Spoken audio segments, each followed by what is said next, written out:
તો દોસ્તો આજે આપણે ઉષ્માનું પ્રસરણ ઘન પદાર્થની અંદર કેવી રીતે થાય છે એનો લાઈવ ડેમો જોવા જઈ રહ્યા છીએ। એની અંદર આપણે એક સ્કેલ લીધી છે, સાદા સાધન સામગ્રીથી સરસ મજાનું પ્રેક્ટિકલ થશે। સ્ટેન્ડની જગ્યાએ એકનો ઉપયોગ કરી અને આપણી પાસે ખીલી અવેલેબલ નહોતી તો એની જગ્યાએ કાંઈ પણ બીજું લઈ શકીએ। આપણે મેચસ્ટિકનો ઉપયોગ કર્યો છે।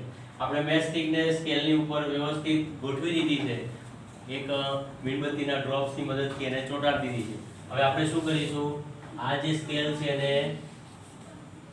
ઊંધી કરી દઈશું તો આ બધી મેચસ્ટિક આની અંદર ચોંટેલી છે કમ્પ્લીટ।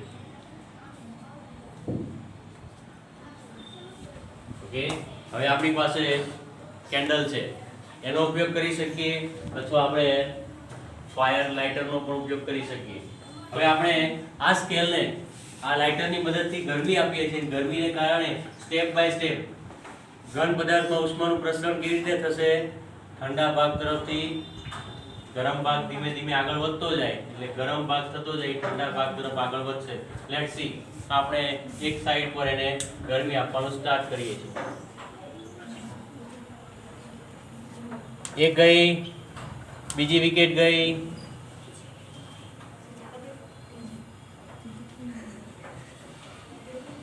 ત્રીજી વિકેટ ગઈ। જો ક્રમમાં જ બધી સ્ટિક છે નીચે ધીમે ધીમે પડતી જશે અને હવે થોડીક ક્ષણોમાં ચોથી વિકેટ પડવાની તૈયારી છે।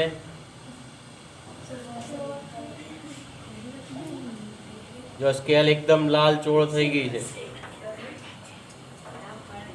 અને આ ગઈ આગળની, ધીમે ધીમે ધીમે ધીમે કરતા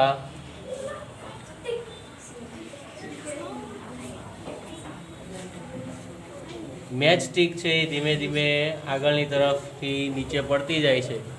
એનું શું કારણ છે કે ભાઈ ગરમીનું પ્રસરણ છે ઘન પદાર્થોમાં આગળની તરફ થતું જોવા મળે છે। તમે જોઈ શક્યા છો અહીં થઈ ગયો છે, લાલ થઈ ગયો છે કારણ કે ગરમ થયો છે। જે વસ્તુઓ ગરમ થાય, ધાતુ છે, સ્ટીલ ધાતુ છે એટલે એમાં થોડી વાર લાગે। એલ્યુમિનિયમ આયન હોય તો એની અંદર ફટાફટ આપણે ગરમીનું પ્રસરણ કરી શકીએ।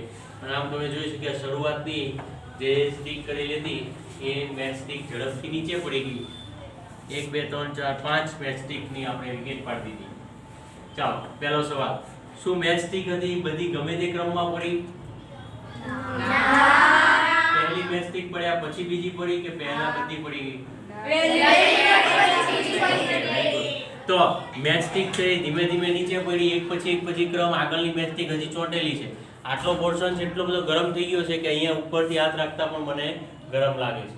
તો આ ગરમીને કારણે આપણે એને કહી શકીએ કે ભાઈ આ મેચ સ્ટિક છે એ ક્રમમાં આગળ કેમ પડી? કોણ કહે છે કેમ આ એક ક્રમ પછી બીજા ક્રમમાં જ પડી, એક સાથે ન પડી? કોઈને ખ્યાલ છે? યસ, કારણ કે ઉષ્માનું પ્રસરણ ધીરે ધીરે આગળ જાય છે।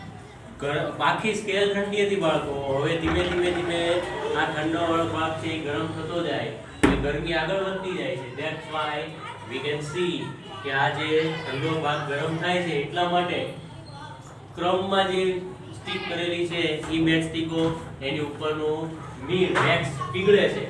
વેક્સ પીગળવાને કારણે ધીમે ધીમે ધીમે ગરમી આગળ વધે તો આગળનું વેક્સ પીગળે એટલે ઈ પડે, થોડુંક આગળ વધે તો એના આગળનું વેક્સ પીગળે, થોડુંક આગળ વધે એના આગળનું વેક્સ પીગળે। આમ ક્રમમાં આપણે આ મેચ સ્ટિક પર પડતા જોઈએ છીએ। હવે આ એક્ઝામ્પલ તમારા માટે મોસ્ટ આઈએમપી છે, પ્રયોગપોથીમાં પણ છે અને સ્કૂલોમાં દર વર્ષે એક્ઝામમાં પૂછાય છે। હવે આ લાઈવ એક્ઝામ્પલ તમે જોઈ લીધું, ચાલો કેટલા બાળકોને આ લાઈવ એક્ઝામ્પલ મોઢે થઈ ગયું? ઓકે, સરસ, વેરી ગુડ। શું તમે બધાએ આ લાઈવ એક્ઝામ્પલને જાતે પોતે બનાવીને પ્રયોગ સ્વરૂપે લખી શકો? તો આ લાઈવ એક્ઝામ્પલ માટે અને આપણા પ્રેક્ટિકલ માટે તમારા માટે સરસ મજાની તાળીઓ થઈ જાય।